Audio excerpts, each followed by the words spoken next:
I want to begin this one with a woman standing on a curb at 60 years of age, with 2 suitcases beside her and nowhere on this earth to go. Her name was Diane Pruitt, and that grey morning on that curb was, without any question, the lowest she had ever been in her life. And I'll tell you how she got there, because you cannot understand what this shop meant to her, what the ledger behind the counter meant to her, unless you first understand exactly how empty her hands were the day she found it. Diane had done, by every measure the world hands us, everything right. She'd worked. She had worked hard and steadily and without complaint for 31 years at the same company, a regional insurance firm 2 states away from the town she'd grown up in, 31 years. She'd started there as a young woman not long out of college, answering telephones, and she'd worked her way up, year on patient year, until she ran a whole department. She was the one who came in early. She was the one who stayed late. She was the one who trained the new people and remembered everyone's name and never, not once in 3 decades, gave that company a single reason to doubt her. She believed, the way a lot of us were raised to believe, that if you were loyal and you were good and you did your part, the world would keep its end of the bargain. And then, at 59 years old, Diane Pruitt sat in a conference room with bad lighting and a younger man she'd never met before, who had been flown in from somewhere to do exactly this and nothing else. And that man explained to her, using a great many soft words that all meant the same hard thing, that her position was being eliminated, restructuring, he called it, streamlining. The department she had built was being merged and moved, and mostly done away with, and a piece of software and 2 people in another country were going to do, for a fraction of the cost, what Diane had given 31 years of her life to. He thanked her for her service. He actually used that phrase, thanked her for her service, as though she were a soldier and not a woman he was quietly ruining, and he slid a folder across the table. And that was that.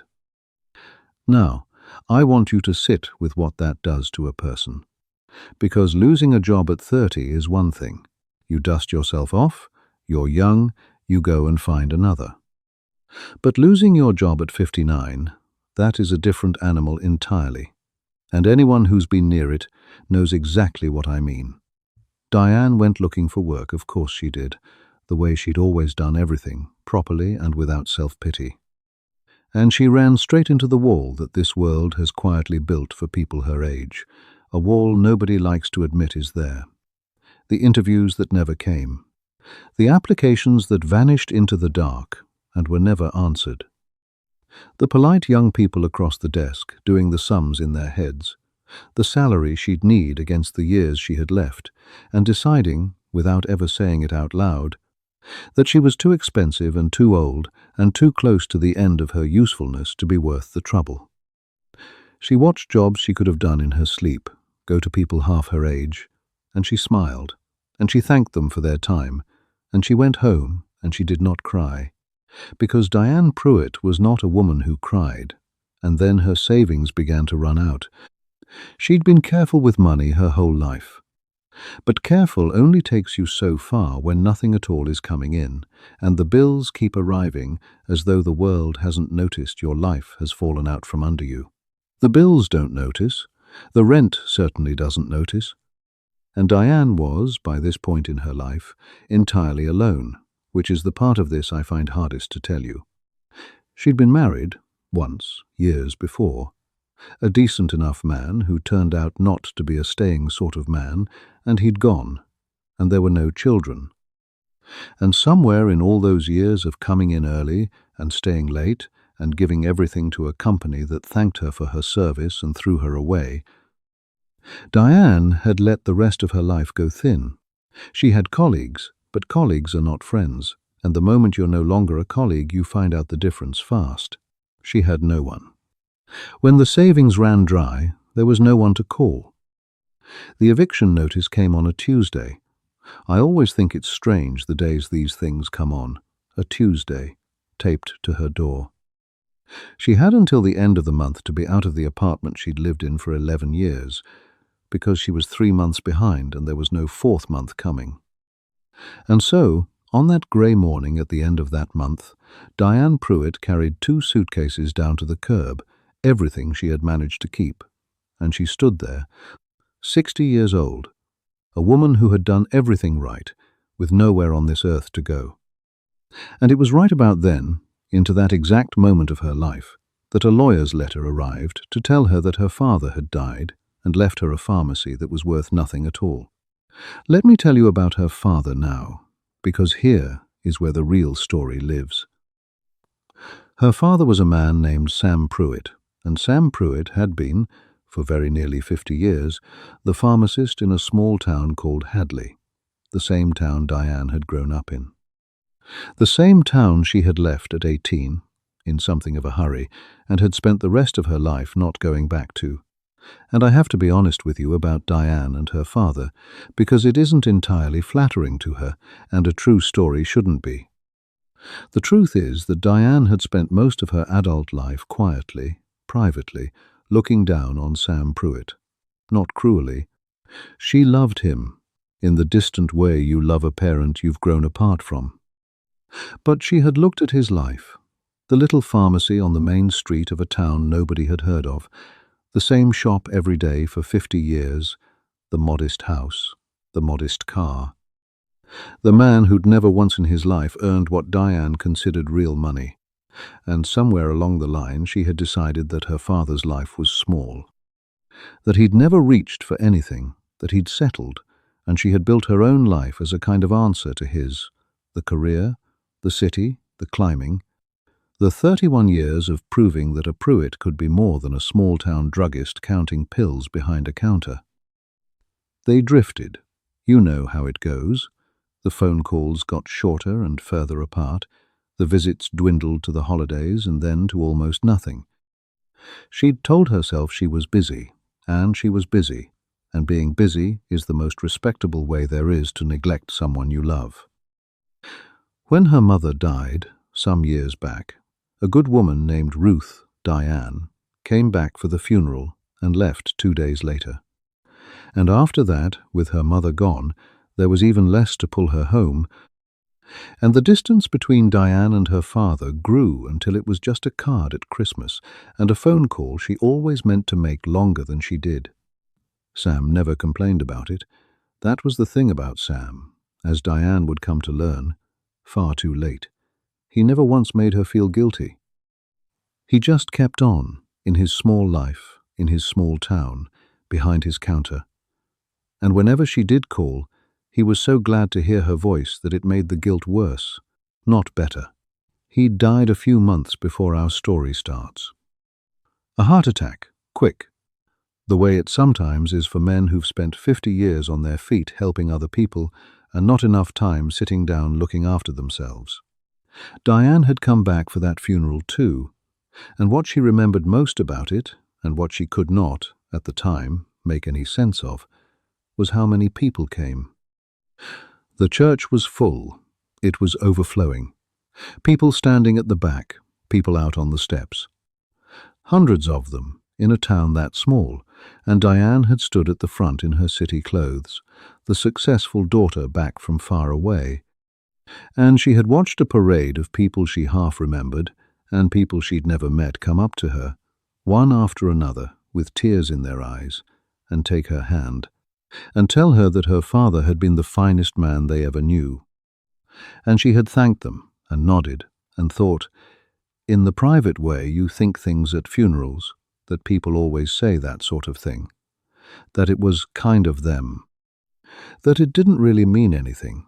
She did not understand it. She genuinely did not understand why a small-town pharmacist had drawn a crowd that a senator would have envied. She filed it away as the nice exaggerations of grief, and she went back to her own life and her own troubles, and she didn't think about it again. Until that grey morning on the curb, and the lawyer's letter. The letter was from an old attorney in Hadley named Arthur Cobb, who had handled Sam's affairs, and it was brief and to the point. Sam had left everything to Diane, his only child, and everything, it turned out, amounted to almost nothing. There was a tiny bit of money, a few $1,000s, already half-eaten by the costs of the funeral and the final bills. There was the old house, which Sam had remortgaged years before for reasons the letter didn't explain, so that it came to her with more owed on it than it was worth. And there was the pharmacy, the shop on the main street, closed now, shuttered since the day he died, full of expired stock and old shelving. And here was the part that made it worse than nothing. Mr. Cobb's letter explained, with a lawyer's careful regret, that there was a complication with the pharmacy. A developer, a man named Carl Drummond, of Drummond Properties, had been buying up the entire main street of Hadley for the better part of 2 years, with plans to tear the whole block down and put up something new, and Mr. Drummond had informed everyone, the town, the county, and now Mr. Cobb, that the pharmacy building was already his, that he had acquired it, that he owned the very ground Sam Pruitt's shop stood on, and that the closed pharmacy Diane was inheriting was, in effect, a building she'd have to vacate. Sitting on land that wasn't even hers. The contents were hers, such as they were, the shelving, the expired aspirin. The rest belonged, so the developer swore, to Carl Drummond. So that was Diane Pruitt's inheritance, a pile of debt, a worthless old house, and a closed shop in a building a developer was about to knock down. The lawyer, kindly, suggested she needn't even trouble herself to come. He could handle the disposal of it all by mail. There was, he said, really nothing for her there. And Diane stood on that curb with her 2 suitcases and read that there was nothing for her there, and she started to laugh. Not a happy laugh, the other kind, because there was nothing for her anywhere. She had no home, no job, no money, and no one. And now she'd learned that the one thing left in the world with her name on it was a shop a stranger was going to bulldoze. She had reached, in other words, the absolute bottom. And it was the bottom, I think, that sent her home. Because when you have nothing left, the strangest pull takes hold of you, the pull back to the place you started, back to the one roof, however shuttered, that has your family's name on it. She had nowhere to go. And there was, the lawyer's letter mentioned, a small apartment above the pharmacy where her father had lived out his last years after he sold the old house's furniture. It would be empty now. It would be cold, but it would be a roof for a little while until the developer came. And a roof to a woman on a curb with 2 suitcases is not nothing. A roof is everything. So Diane Pruitt spent almost the last of her money on a bus ticket, and she went back, at 60, broke and beaten, to the small town she had spent her whole life being too good for. She arrived in Hadley in the evening, and she walked from the bus stop down the main street with a suitcase in each hand, and she got her first real look at what Carl Drummond had done. Half the street was already gone. Whole buildings she remembered from her childhood, the old hardware store, the diner where she'd had milkshakes as a girl, the dress shop, all of them shuttered, their windows papered over, some already half torn down, with the developer's signs on the hoardings promising an exciting new vision for downtown Hadley, coming soon. The street where she'd grown up was a mouthful of broken teeth, and there, in the middle of it, one of the last buildings still standing, was her father's pharmacy, Pruitt's. The name was still up over the door in the old gold letters, a little faded now. The windows were dark. There was dust on the glass and a closed sign hanging crooked behind it, and Diane stood out front in the dusk and looked at the place she'd been so determined to escape. And for the first time in a very long time, she felt something she couldn't name. She let herself in with the key mister. Cobb had mailed her, and a little bell over the door, an actual bell, rang in the dark, the way it must have rung 10,000 times a day for 50 years, and the sound of it went straight through her. Inside, it was exactly as her father had left it the day his heart stopped. The shelves still stocked, the old wooden counter worn smooth and pale in a curve where 1,000 hands had rested while they waited. The till. The little chairs by the window where people used to sit and wait for a prescription and end up staying an hour to talk. It smelled of her childhood, that particular smell, clean and faintly bitter, of a pharmacy, and under it, fainter, the smell of her father. She stood in the middle of it in the dark, and she did not turn the lights on for a long while. Now, you'd think the next part would be simple. A beaten woman, a cold shop, a few weeks of shelter before the bulldozers come. But Hadley would not let her be alone, and that, as it turned out, was the beginning of everything. Because the next morning, before she'd even properly woken in the cold little apartment upstairs, there was a knock at the pharmacy door. And it was an old woman, a tiny old woman in a winter coat, far too big for her, holding a covered dish. And she introduced herself as Edith Ferris. And she said she'd heard Sam's daughter was back, and she'd brought a casserole. Because that's what you do. And Diane, who had not had a single human being do a single kind thing for her in longer than she could remember, very nearly came apart on the doorstep over a covered dish. She let Edith in. She made tea, because there was an old kettle. And Edith Ferris sat in one of the little chairs by the window, the chairs where people used to wait, and she looked around that closed shop with her eyes shining, and she began, without any prompting at all, to talk about Sam. And what Edith Ferris told her, Diane would later say, was the moment the ground began to shift under her whole understanding of her own life. Edith told her that she was 83 years old, and that she'd been a widow for 30 of those years, and that for most of that time she'd lived on almost nothing at all, a tiny pension that didn't stretch to cover the pills her heart needed to keep beating. And she told Diane that for nearly 30 years, every single month, she had come into this pharmacy, and Sam Pruitt had filled her prescription, and he had never, not one time in 30 years, let her pay for it. He'd ring it through the register so it looked like any other sale, so she wouldn't feel like a charity case in front of the other customers, and then he'd quietly mark it down somewhere in the back and tell her it was taken care of, and wave her out the door, and that was that. 30 years. Edith Ferris was alive, sitting in that chair drinking tea, because Sam Pruitt had quietly kept her alive, month after month, for 3 decades, and asked for nothing, and told no one.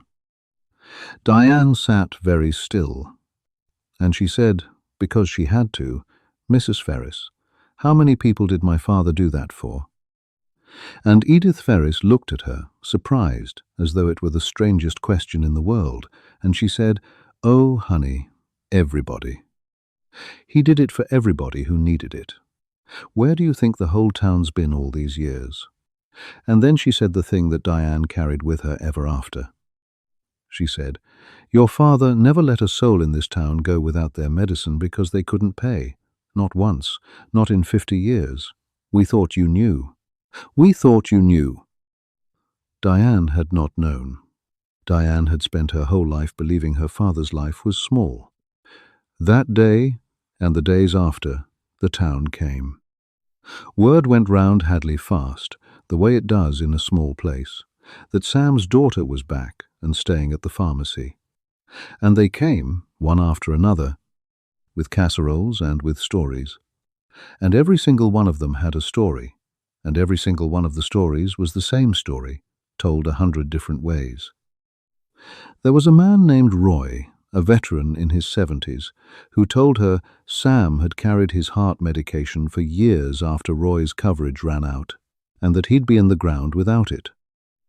There was a young mother, barely more than a girl, who wept, telling Diane that 2 winters before, her baby had been burning up with a fever in the middle of the night, and she'd had no money and no car, and she'd called the pharmacy in a panic, and Sam Pruitt had gotten out of his bed at 2 in the morning. At 73 years of age, and come down and opened the shop, and given her what her baby needed, and driven her home through the snow, and never mentioned it again, and never charged her a cent. There was a family whose son had been a diabetic boy, and Sam had quietly covered that child's insulin for years, every month, all through the bad time when the father's mill had closed and there was no work in Hadley at all. The boy was a grown man now, healthy, with children of his own. He came too. He stood in the shop where his life had been bought and paid for by a quiet man behind a counter, and he couldn't speak at all. There was a woman who'd taught at the elementary school for 40 years, a Mrs. Alvarez, who came in with a tin of biscuits and sat in the chair by the window and told Diane that when her husband was dying, slowly, of a cancer that wouldn't be hurried, it was Sam Pruitt who had made sure he had what he needed for the pain, every week, right to the end, so that the man could die at home in his own bed without suffering, instead of in a hospital they couldn't afford. She said Sam never sent a bill, and when she'd tried to talk to him about it, he'd just put his hand over hers on the counter and told her to go home to her husband, that the time was short and she shouldn't waste a minute of it worrying about money. She'd had 11 more weeks with the man she loved because of that, 11 weeks of comfort instead of agony, and she had never forgotten it, and she never would. There was a young paramedic, a serious young man in his work clothes, who told Diane that as a boy he'd had asthma so bad it frightened his mother half to death, attacks in the night that turned his lips blue, and that the family had no insurance worth the name, and that Sam Pruitt had kept that boy in the medicine that let him breathe for his entire childhood, never once letting it lapse, never once letting the family feel the size of what he was carrying for them. And the young man said, very quietly, that the reason he did the job he did now, the reason he spent his nights racing through the dark to people on the worst night of their lives, was that a pharmacist had once decided his breath was worth saving when nobody was watching and nobody was paying, and he'd spent his whole life since trying to be the kind of man who'd do the same. There was an old farmer, gnarled as a fence post, who didn't say much, because that kind of man doesn't, but who told Diane that for the better part of 30 years, whenever the cash ran short, which on a small farm is most of the time, Sam had let him settle his family's prescriptions in eggs and tomatoes and a chicken now and then at Christmas, and that Sam had always made a great show of what a fine bargain he was getting, what marvelous eggs these were. How he couldn't possibly accept so much, when both of them knew perfectly well that a basket of eggs didn't come close to covering a year of a sick wife's medicine. He'd let the man keep his dignity. That was the thing the farmer kept coming back to, turning his cap in his hands. Sam had never once let him feel like a beggar. He'd made him feel like a man driving a hard bargain, right up until the day the farmer's wife passed, peaceful and cared for. And Sam closed the shop for the afternoon to come to the funeral and stood at the back with his hat in his hands and said nothing, and just gripped the old man's shoulder on his way out. And that, Diane came to understand, was perhaps the greatest of all the things her father had quietly done. It was not only that he gave the medicine away, it was the care he took, every single time, that no one should ever feel small for needing it. Ringing it through the register like an ordinary sale, so the person behind them in line would never know. Marking it taken care of in a back room where no eyes could see. Inventing bargains and trades and excuses so that proud people could keep their pride. He had understood something about human beings that most of us never learn, which is that the wound of being pitied can cut as deep as the wound you came in with. And he had spent 50 years making sure that no one who walked through his door ever felt the second wound on top of the first. He hadn't just kept the town's body alive, he'd kept its heart from breaking. Story after story after story. And Diane began to understand the funeral. She began to understand the overflowing church, the hundreds of people, the senator's crowd for a small-town druggist. She had stood at that funeral in her successful city clothes and pitied these people their simple grief, and the truth she could hardly bear, was that every single person in that church owed something to her father that could never be measured in the money she'd spent her life chasing. She had thought his life was small. His life had held up an entire town. Now, I want to pause here for just a moment, because I think it's the right place. If this story is reaching you the way it reached Diane, if you're feeling even a little of what she felt sitting in that chair, The kindest thing you could do for me right now is tap that like button. And if you haven't yet, go ahead and subscribe to the channel. It costs you nothing, and it's honestly the one thing that keeps me able to find these stories and tell them. Thank you for that. Now let me take you behind the counter, because that's where the ledger was. It was a few days later that Diane found it. She'd started by then to do the only thing she could think to do, which was to go through the shop, to clear it, to ready it for the developers' bulldozers, because what else was there? And she'd worked her way to the back, behind the counter, into the dispensary where her father had spent 50 years standing, the little room where the real work of the pharmacy had been done, lined with small drawers and bottles and the tools of his trade. And there, on a shelf below the counter, exactly where her father's hand would have fallen on it a dozen times a day, was a ledger, a great heavy book bound in worn dark cloth, the spine cracked with use. And Diane took it down and opened it, expecting accounts, expecting the dull bookkeeping of a small business, and in a way, that's what it was. But it was not the accounts of a business. It was something else entirely. Because what Sam Pruitt had written in that ledger, in his small, neat pharmacist's hand, year after year, was every single prescription he had ever given away for free. She understood it slowly, turning the pages. Each entry was a date, and a name, and a medication, and a price. The price the person should have paid and never did, and beside it, every time, a single small mark, Sam's own private mark, that meant taken care of. Edith Ferris was in there, hundreds of times, 30 years of her, month after month. Roy, the veteran, was in there. The young mother and her feverish baby at 2 in the morning were in there. The diabetic boy was in there, a long, faithful column of him stretching across years, and so were hundreds upon hundreds of others, names Diane recognized and names she didn't, the whole long, quiet record of a man who had decided 50 years before that no one in his town would go without their medicine because they couldn't pay, and who had kept that promise so completely and so privately that even his own daughter never knew. She sat down on the floor of the dispensary, the way people in these stories always seem to end up sitting on the floor, and she went through it, page after page, year after year. And near the end, she did a thing that I think tells you everything about who Diane Pruitt was underneath the successful career and the city clothes. She started to add it up. Not to be ghoulish about it, she just needed, somehow, to know the size of what her father had done. And she sat there with a pencil and the ledger, and she added up the prices he should have charged and waved away, across 50 years.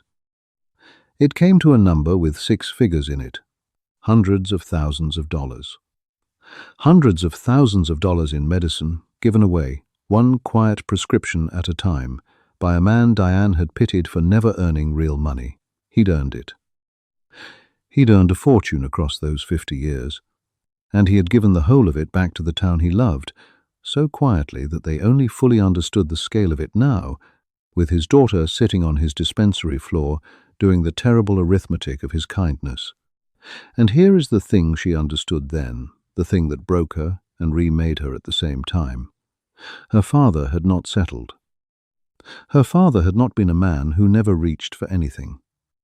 Her father had reached, every single day of his life, for the only thing he'd ever thought was worth reaching for, which was the chance to stand between the people he loved and the harm that was coming for them, and to take that harm onto himself, in the small, unglamorous form of a prescription marked taken care of, and to ask for nothing in return. He'd had a fortune. He'd given it away in a currency Diane had never learned to count in, and she had spent her whole life believing she was the success in the family. But the ledger, as enormous as it was not the whole of what was behind that counter, because tucked into the dispensary, set into the wall below the shelf, half hidden behind a panel, was a safe. An old steel safe, the kind with a dial, and Diane found it on the same day she found the ledger, and she had no idea what was inside it, and she did not have the combination. She tried, of course. She tried her own birthday. She tried her father's. Nothing. And she very nearly gave up, and then she sat back on her heels in that little room, and she thought about her father, really thought about him, and a thing came to her.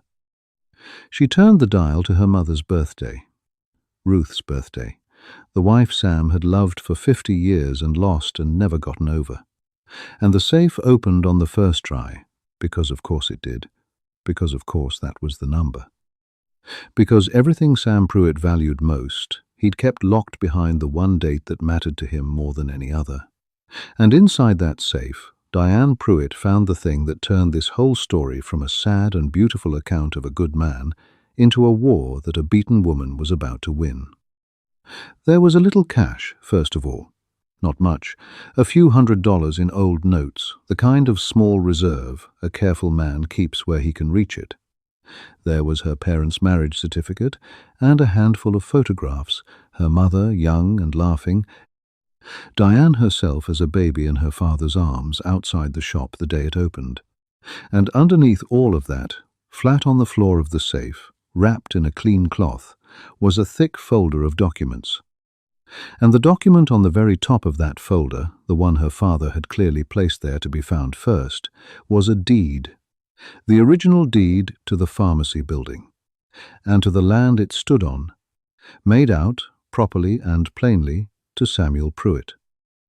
Recorded with the county, with the stamp and the seal, dated nearly 50 years before, the year he'd opened the shop. Sam Pruitt had not leased that building. He had not borrowed it or rented it or held it on anyone's sufferance. He had bought it outright half a century ago, when he was a young man with a young wife and a dream of a pharmacy of his own, and he had owned it, free and clear, every brick and every board and every inch of ground beneath it, from that day to the day he died. Which meant that Carl Drummond, the developer, the man who had stood in front of the whole town and sworn that he owned this building, the man who had written to a grieving daughter to tell her she'd have to vacate a property that wasn't hers, the man whose bulldozers were coming, did not own it, had never owned it, could not own it. The land Diane Pruitt had been told was worth nothing to her. The building she'd been advised not to even trouble herself to come and see was hers, lawfully, cleanly, completely hers. She'd been about to be evicted onto a curb with 2 suitcases, and she had owned, the entire time, a whole building on the main street of Hadley, and never known it. Now, you are going to want to know how Drummond got away with claiming it for so long, and so did Diane. And the answer was in the rest of that folder, because Sam Pruitt, that careful, quiet, far-seeing man, had not only kept his deed, he had kept the proof of the whole story. Here's what had happened, and I'll lay it out for you plainly, because it's a nasty little piece of business, and I want you to see it clearly. When Carl Drummond had first come to Hadley, 2 years before, and begun buying up the Main Street building by building, he had naturally come to Sam Pruitt, because the pharmacy sat right in the middle of the block Drummond needed, and a developer cannot tear down a street with a working pharmacy still standing in the heart of it. Drummond had made Sam an offer, and Sam, who had owned that shop for 50 years and served that town from it, and had no intention whatsoever of handing it to a man who wanted to knock it down and put up something with no soul in it, had said no. Sam had said no the way Diane's grandfather of a man says no, firmly and finally, and Drummond had gone away. But Drummond was a patient kind of wolf, and a clever one, and his people, going through the county records to assemble the block, had found something. They'd found that the public record on the pharmacy lot was a mess. Decades before, you see, there'd been some clerical tangle when the building changed hands, the once before Sam, an old misfiling in the county office, a gap in the chain of title that had never been properly cleaned up, because back then nobody had any reason to care, and Sam had his own clean deed in his safe and never gave the public record a second thought. To anyone pulling the file fresh, 50 years later, the ownership of that lot looked uncertain on paper. Clouded, the lawyers call it. And Carl Drummond looked at that cloud, and he saw his chance. So Drummond did a thing that was not quite forgery, which is how the cleverest thieves work, just inside the edge of the law where it's hardest to catch them. He had his company record a claim of its own against that murky lot, an assertion of interest, a document that said, in effect, "This is ours," and he leaned on the fact that the public record was already a tangle. And then he simply announced, to the town, to the county, to anyone who'd listen, that he'd acquired the pharmacy. And he said it so often and so confidently that it became, the way these things do, what everybody knew. He was a rich man with lawyers. Sam was an old man behind a counter. Drummond was betting, you understand, that Sam was too old and too tired to fight a clouded title in court, and failing that, he was betting on the surest thing of all, which is that old men die. He was waiting for Sam to die, with the record muddied and the truth, as he believed, lost, so that the lot would simply fall into his hands by default, with no one left to say otherwise. And then Sam did die. And Drummond moved at once, writing to the lawyer, writing to the daughter, swearing the building was his, certain now that the last man who could contradict him was in the ground. What Carl Drummond did not know, what he could not have known, was that Sam Pruitt had seen him coming from a mile off, because in that folder in the safe, alongside the clean original deed, Sam had kept everything. He'd kept the letters from Drummond's company, the offers, his own copies of his written refusals, the whole paper trail of a man trying to buy what wasn't for sale. He'd kept 50 years of property tax receipts every single year, proving he'd paid the tax on that lot continuously without a single gap, which is its own kind of proof of ownership that no clouded record can wave away. He'd even, in his last years, gone quietly to old Arthur Cobb and had the lawyer draw up a sworn statement laying the whole history out, the clean deed, the misfiling, the truth of the title, signed and witnessed and dated, so that if it ever came to a fight after he was gone, whoever fought it would have everything they needed in one place. Sam had built his daughter a fortress and locked it behind his dead wife's birthday, and he had done it knowing he might not live to see it used. And on top of all of it, the first thing in the folder, before even the deed, Diane found a letter addressed to her, in her father's small, neat hand. I won't give you all of it. Some of it belongs to Diane alone, but I'll tell you the shape of it, because it's the heart of this whole story. Sam wrote that if she was reading this, then he was gone, and the men who wanted his shop had likely come for it, and he wanted her to have everything she needed to send them away. He explained the deed and the safe and the folder, plainly the way he explained everything, and then he wrote the part that finished her.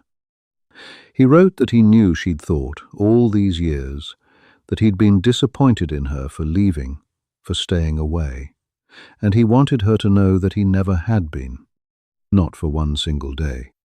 He wrote that he'd been proud of her, every day of her life, the girl who'd gone out and made her own way in the wide world, and that a father doesn't need his child to stay close to love her, he only needs to know she's out there living. And he wrote that he was sorry the shop had only ever seemed small to her, because to him it had been the whole of his life's work, and the work had been simple, just to look after people. And he hoped, if she could, she might find some way to keep looking after them, because the town would need it, after he was gone. And he signed it, just, your dad.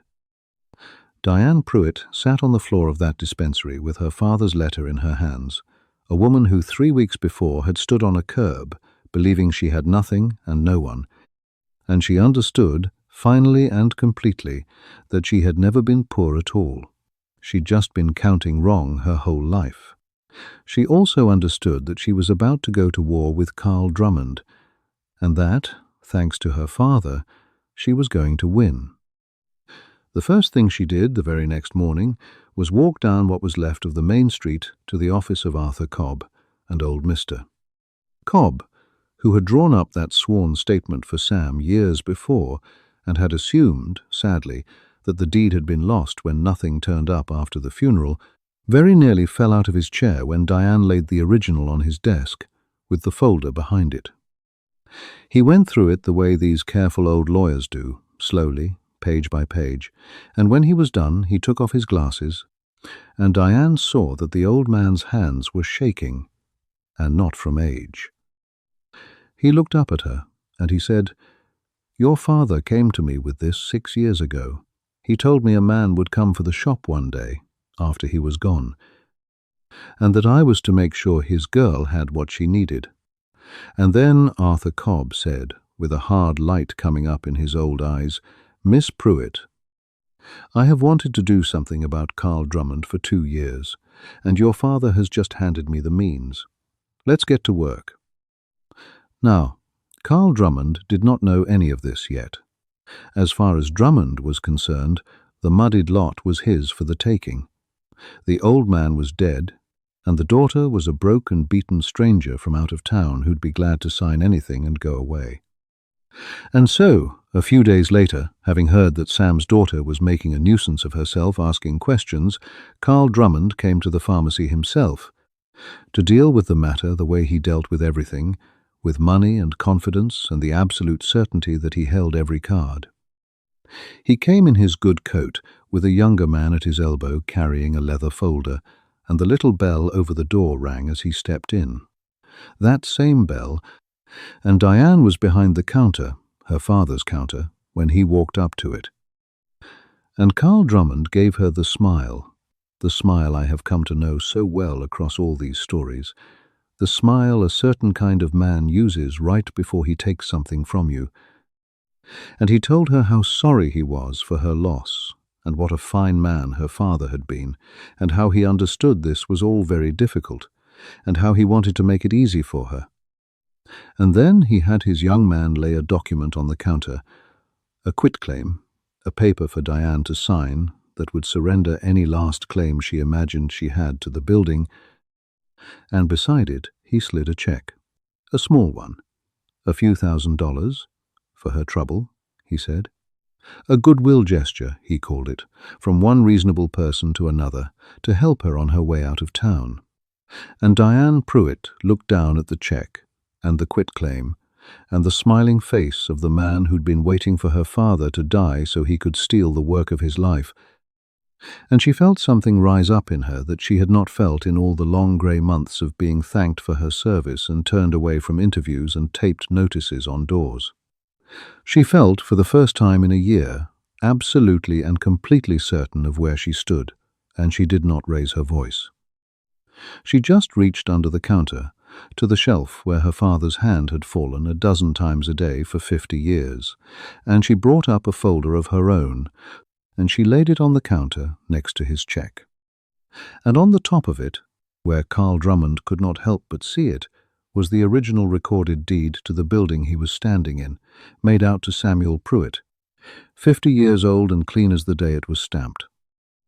I would have given a good deal to see his face in that moment. Diane said the smile didn't go all at once.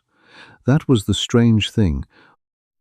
It stayed on his mouth for a second or two after his eyes had already understood what they were looking at, the way a light stays on for a moment in a room you've already left. And then it slid off, and underneath it there was something she'd seen before, in the conference room with the bad lighting, in the faces of the men who'd thanked her for her service, the cold, quick calculation of a person working out how much trouble they're now in. To his credit, if you can call it that, Drummond recovered fast. Men like him always have a second move. He picked the deed up, looked it over, set it down again, and he told her, in a voice gone smooth and careful, that this was very interesting, but that she should understand these old documents were rarely as simple as they looked, that the title to this lot was clouded, that there were questions about the chain of ownership going back decades, that his own company held a recorded interest in the property, and that if she wanted to contest the matter, she was welcome to spend money she clearly didn't have on lawyers and find out the hard way how these things really worked. It was a threat dressed up as friendly advice, and it was the same threat that had worked on half the frightened owners on that street, and he delivered it with total confidence, because in his experience it always worked. And that was the moment Arthur Cobb stepped out from the back of the shop, where he had been standing quietly the whole time, listening, because Diane was not a fool and had not faced this man alone. Old Mr. Cobb walked up to that counter, and he introduced himself as the attorney for the estate of Samuel Pruitt and for Miss Diane Pruitt, and he told Carl Drummond that he had been waiting 2 years for this conversation. And then, in the dry, patient, devastating way that good old country lawyers have, he took Drummond's threat apart piece by piece, right there over the counter, without ever once raising his voice. The clouded title, Cobb said, was no longer clouded, because the original recorded deed had now surfaced, and it was clean, and it predated and overrode every other claim. The questions about the chain of ownership were answered, because Sam Pruitt had kept, and Cobb now held, 50 consecutive years of paid property tax receipts on the lot, an unbroken record of ownership that no court in the country would ignore. The recorded interest Drummond's company held, Cobb went on. That was the interesting one, because Cobb had pulled it and read it.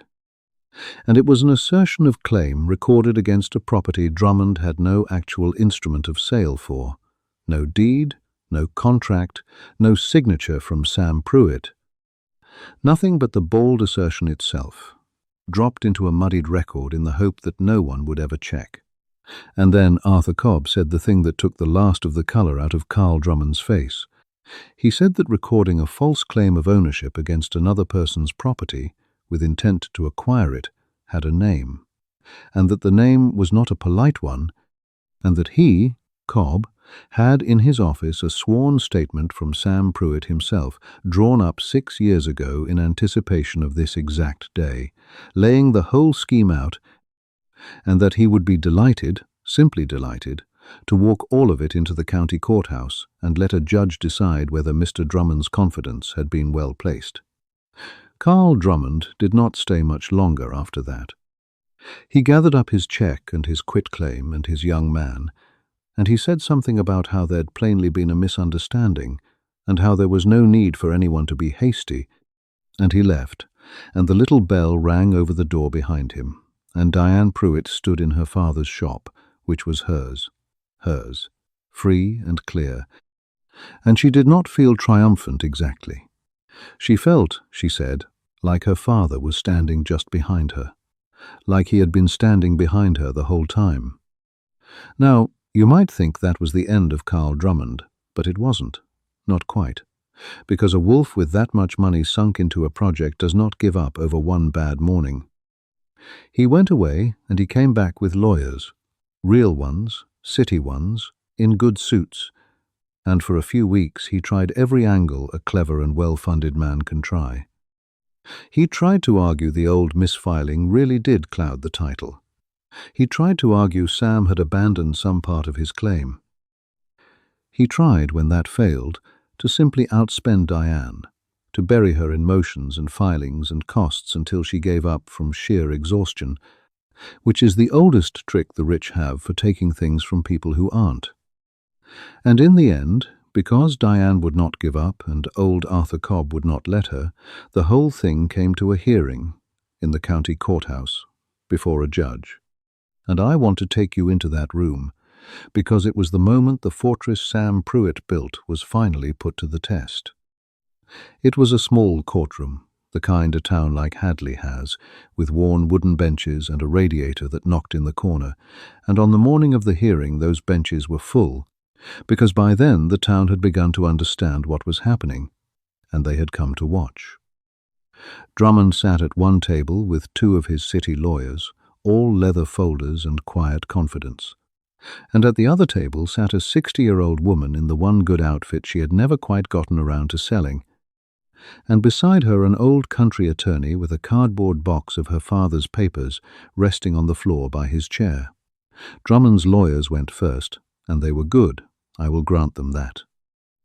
They stood and they spoke smoothly about clouded titles and broken chains of ownership and the regrettable uncertainty in the public record, and they made it sound, the way good lawyers can, as though the question of who owned that building were a genuine puzzle, a fog that only a sensible settlement could ever clear. They suggested, with enormous reasonableness, that the wise thing, the thing that would spare everyone a great deal of time and expense, was for Miss Pruitt to accept their client's generous offer and allow the development to proceed for the good of the town. And then they sat down, looking, Diane said, like men who had already won and were only waiting for the formality of being told so. And then Arthur Cobb stood up, slowly, the way he did everything, and he reached down and he opened his cardboard box. He did not make a speech. That was the thing Diane never forgot about it. He didn't raise his voice, and he didn't appeal to anyone's heart, and he didn't say a single dramatic word. He simply laid the papers on the table in front of the judge, one at a time, and described each one in his dry, patient, unhurried voice. "Here," he said, "is the original deed to the property, recorded with this very county, made out to Samuel Pruitt, dated 50 years ago this spring, bearing the county's own seal, which you may examine. Here are the property tax receipts for that lot, every single year, for 50 consecutive years, without one gap, each one stamped paid by this county's own office. Here are the letters from the developer's own company, offering, repeatedly, to buy this property from Mr. Grafe. Pruitt, which is not a thing a man writes to someone who does not own the property he is trying to buy. Here is Mr. Pruitt's written refusal to sell, signed and dated. And here," Cobb said, laying down a last sheaf of pages, "is a sworn and witnessed statement made by Samuel Pruitt himself 6 years ago, in which, foreseeing this exact proceeding, he sets out the entire history of this title and the entire history of the developer's interest in it." And then Arthur Cobb looked over the top of his glasses at the other table, and he said, very mildly, that there was one document he had not yet addressed, which was his opponent's own recorded claim of ownership, and that he would be glad, he would be delighted, to discuss with the court precisely what instrument of sale that claim rested upon, since he had searched the record thoroughly and could locate no deed, no contract, no signature, no bill of sale, nothing whatsoever behind it but the bare assertion of the claim itself. There was a silence in that courtroom that Diane said she could feel on her skin. Drummond's lawyers leaned together and conferred in low, quick voices.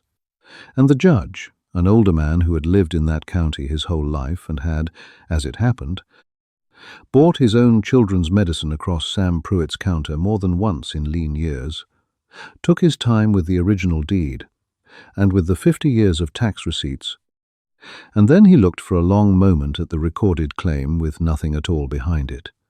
And then he did not need much longer. He ruled from the bench. The original deed, he said, was valid and controlling. The chain of ownership was unbroken and fully proven. Title to the property rested, clearly and entirely, with Diane Pruitt, and the developer's claim against it was struck down and dismissed. And then the judge said a thing he did not have to say, a thing that went round that town for years afterward. He looked down at Carl Drummond, and he said that in 40 years on the bench he had seen a great many quarrels over property, but that he could not readily recall one in which the record showed so plainly one party attempting to take from another what had never for one moment been theirs to take, and that Mr. Drummond might wish to count himself fortunate that the only matter before the court that day had been the deed. But here is what Carl Drummond had not reckoned with. He had not reckoned with the fact that Sam Pruitt had spent 50 years building something stronger than any deed. And I don't mean the paperwork, though the paperwork was a fortress. I mean the town. Because Diane, with Arthur Cobb beside her, did a thing Drummond never expected a beaten woman from out of town to do. She fought back in the open. She took the whole story public. She went to the county paper, and then the bigger papers picked it up, and she told them everything. She told them about the developer who had recorded a false claim against a dead man's pharmacy and tried to bully the grieving daughter into signing it away. And then, and this was the masterstroke, though she never meant it as one, she told them about the ledger. She let them see it. The great heavy cloth-bound book from behind the counter, 50 years of a man quietly giving away the medicine his town couldn't afford to buy. She told them about Edith Ferris and her 30 years of heart pills marked taken care of. She told them about the baby with the fever at 2 in the morning and the 73-year-old man who got out of bed and drove through the snow. She told them about the diabetic boy whose insulin a quiet pharmacist had covered through all the years the mill was closed, and who was a healthy grown man now with children of his own. She told them the number, the 6-figure fortune Sam Pruitt had given away one prescription at a time across half a century, and she told them she'd found it sitting in a book under the counter because her father had never once thought it was worth mentioning to a living soul. And the story went off like a bomb. Because people are starved for this, I've said it before and I'll say it again. People are so tired and so battered by a world full of men like Carl Drummond that when they hear a true account of a man like Sam Pruitt, it goes through them like a current. The town of Hadley, which had loved Sam quietly while he lived, rose up for him now that he was gone with a fury that no developer's lawyer could stand against. They held meetings. They packed the county hall. The very people whose buildings Drummond had bought and shuttered, the ones who'd believed there was nothing to be done, found their voices when they saw a 60-year-old woman refusing to be steamrolled, and they remembered, all of them, what Sam Pruitt had done for them. And they came to stand with his daughter. And the contrast, you see, the contrast was what finished Drummond. Here on one side was a man who had built his fortune by buying up a town and tearing its heart out and recording false claims against dead men. And here on the other was the quiet druggist that same man had tried to rob. 50 years of marked taken care of, a whole town kept alive in secret. You could not have drawn it plainer if you'd tried. And once that contrast was in every paper and on every screen, Carl Drummond was finished in Hadley, and not just in Hadley. His grand vision for the main street collapsed, because a development like that runs on permits and goodwill and quiet cooperation from the county, and all three of those vanished overnight once the public understood what kind of man they'd been cooperating with. His financing got nervous. His partners got nervous. The county, suddenly and conveniently, discovered a great many concerns about his project that it had somehow overlooked before. And the false claim he'd recorded against the pharmacy, the thing he'd been so confident about, became the thread that, once pulled, unraveled the whole shabby coat, because once the lawyers and the county started looking hard at that one, they started looking hard at all of his dealings. And a man who'll record one false claim has rarely stopped at one. I won't tell you Carl Drummond went to prison, because he didn't. Men like Drummond rarely do. They have the money to settle and the lawyers to soften the landing. But I will tell you that he withdrew his claim against the pharmacy completely and permanently, that he paid Diane's legal costs to make her go away, that his development died in the ground, and that he left Hadley and did not come back, his name a curse in the town he'd tried to swallow. The main street he'd half torn down was, in time, slowly built back up by the people who lived there, and Carl Drummond had nothing to do with it, and that, I think, is about as much justice as this world tends to hand out, and on a good day, it's enough. So, Diane Pruitt, who had stepped off a bus at 60 with 2 suitcases and the last of her money, now owned, free and clear, a building on a main street that the whole region had just fallen in love with. And here is where the offers came, because they always come. Once the story was famous, once the building was safe, people wanted it. A regional pharmacy chain approached her, very respectfully, about buying the location and the name, Pruitt's, with all that lovely goodwill attached to it, to put one of their stores there, trading on the memory of the good old druggist while they did business the ordinary way. A restaurant group wanted it for the charm of the old fittings. More than one person pointed out to Diane, gently and reasonably, that she could sell the building now for a sum that would set her up for the rest of her life. That she was 60 and broke and owed nobody anything. That she'd more than earned the right to take the money and finally rest. And nobody would have blamed her. I want to say that clearly. After the year she'd had, after 31 years of loyalty repaid with a folder slid across a table, after the curb and the suitcases, not one soul on this earth could have blamed Diane Pruitt for selling that building and walking away into a comfortable retirement she had paid for 10 times over. But she didn't. And the reason she didn't was a letter in a safe and a book under a counter, and the line her father had written in his own small hand. If you can, keep looking after them. The town will need it. Now, Diane was not a pharmacist.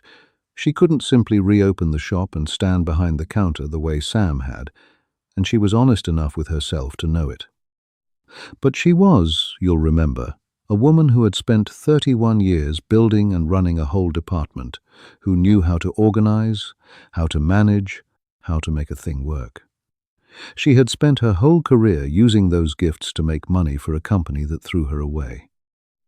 And it occurred to her, slowly, in the weeks after Drummond fled, that she might use them, at last, for something her father would have recognized. So this is what Diane Pruitt did, and it's the part I most wanted to bring you all this way to hear. She kept the building.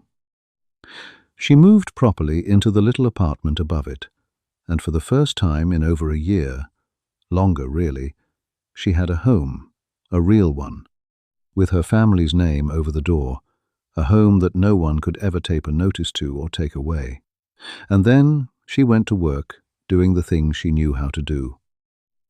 She found a young pharmacist, a good one, fresh out of school and saddled with debts and unable to afford a place of her own, exactly the kind of bright young person the big chains chew up, and Diane offered her a partnership. Diane would own the building and run the business side, the books, the management, the things she was so good at. The young pharmacist would do the pharmacy. And together they reopened Pruitt's. But they reopened it Sam's way. That was the condition, and the young woman, when Diane explained it to her, wept and agreed on the spot. Because Diane took the ledger, that 50-year record of medicine Mark taken care of, and instead of putting it in a museum or a glass case, she made it the founding charter of the new pharmacy. She set up a fund in her father's name, the Sam Pruitt Fund, and she seeded it with the small bit of money the safe had held and a portion of the legal settlement Drummond had paid to be rid of her. And she let the town, which by now would have done anything for the memory of Sam Pruitt, pour into it. And the fund did one simple, holy thing. It made sure that no one in Hadley, then or after, ever had to go without their medicine because they couldn't pay for it. Just as Sam had done, quietly, for 50 years, only now it was out in the open, and now it would outlive them all, because Diane had built it to last. The day Pruitt's reopened its doors, the whole town came. I mean the whole town. Diane had meant it to be a quiet thing, just unlocking the door one morning and getting on with the work, because that was her way and it had been her father's way. But word had gone round, the way it always does in a place that small, and when she came down the stairs from the apartment that first morning and looked out through the glass of the door, the main street was full of people. More people than that battered, half-rebuilt street had seen in years, standing in the cold, waiting. Some of them she had come to know by now. Most of them she had never met. But every last one of them had come for the same reason, which was that Sam Pruitt's pharmacy was opening its doors again, and the man's own daughter had fought a developer down to the ground to make it happen, and they were not about to let that morning go by unmarked. There was no ribbon, and there were no speeches, because Diane wouldn't have known how to manage that sort of thing and wouldn't have wanted to. She just turned the key in the lock, and the little bell rang over the door, that same bell, and the people came in. And the very first thing they saw, set up on a stand beside the counter where every soul would pass it, lying open beneath a small lamp, was the ledger. Diane had decided it should not be hidden in a back room any longer. 50 years of taken care of, out where anyone could read it. And she stood at the register that morning and watched as person after person stopped at that open book and bent over it and ran a finger slowly down the pages, looking for a name, and found one, their own, or their mother's, or the name of a child long grown, and went very still for a moment in the middle of that crowded shop before they moved on. People who had spent all those years believing they were Sam's one private kindness, discovering in that book that they had been one of hundreds. You could watch the understanding move through the room like weather coming across a field. The slow, collective realization of exactly what one quiet man had quietly carried for all of them, for half a century, and never said a word. The young pharmacist Diane had taken into partnership. A serious young woman named Hannah stood behind the dispensary counter where Sam had stood for 50 years, and she filled prescriptions all that long day with her hands not quite steady, because she understood whose place it was she was standing in and what that place asked of a person. And Diane worked the front of the shop and the register and learned the rhythm of it as the hours went by. And somewhere in the middle of that overwhelming morning she realized that she had not thought once, not for hours, about the conference room with the bad lighting, or the young man who had thanked her for her service, or the notice taped to her door. She had been too busy. She had been needed. And Diane Pruitt had not been truly needed by anybody in a very long time, and she had forgotten, until that day, standing in her father's shop, that being needed is in the end the thing that a person is for. Edith Ferris was the first prescription filled when the shop reopened, 83 years old, in her too big coat. Diane filled it herself, learning the register, and she rang it through, and when Edith reached for her little purse, Diane did exactly what her father had done for 30 years. She told her it was taken care of, and she waved her toward the door. And old Edith Ferris stood in the middle of that shop and looked around at it, the same shop, alive again, and she said, "He'd be so proud of you, honey." And Diane Pruitt, who did not cry, who had not cried through the layoff or the eviction or the curb or any of it, finally did. And the fund did its quiet work, year after year, exactly as Sam's ledger had done, only now it was out in the open, and now it was built to outlast a single pair of hands. There was a young family who moved to Hadley a few years on, a mechanic and a nurse with a little boy who had a kidney condition that had to be managed every single day, expensive, relentless, the kind of thing that grinds a young family right down to nothing without ever quite letting them drown. And one grey afternoon, the mother stood at the counter with her card in her hand, and that particular tight look on her face that Diane had come to recognize so well, the look of a person doing the arithmetic and finding that it will not come out. And Diane did the thing her father had done 10,000 times before her. She rang the medicine through the register like any ordinary sale, so the man waiting in line behind would never know, and she told the young woman quietly that it was taken care of, and she nodded toward the door, and she watched the woman's face do the thing all their faces did, the confusion first, and then the understanding, and then that thing that lives halfway between relief and weeping. And the young mother asked her, the way they always asked, how and why. And Diane told her what old Edith Ferris had once told a frightened, broke, beaten stranger in that very shop. She told her that there had been a man here once who decided that no one in this town would ever go without their medicine for the want of money, and that he had been gone some years now, but that the town had chosen to keep his decision going after him, and that she was to bring the boy in whenever he had need and never think twice about it again. And that, you see, is the whole thing about a kindness done properly. It does not stop with the person it is done to. Sam Pruitt's ledger had not merely kept a town alive while he lived in it. It had taught that town, by 50 patient years of example, what it actually looks like to take care of one another. And when his daughter lifted that example out of the back room and set it up under a lamp where everyone could see it, the town reached out and took hold of it and carried it on. And it will go on carrying it, I would wager a great deal, long after Diane herself is gone.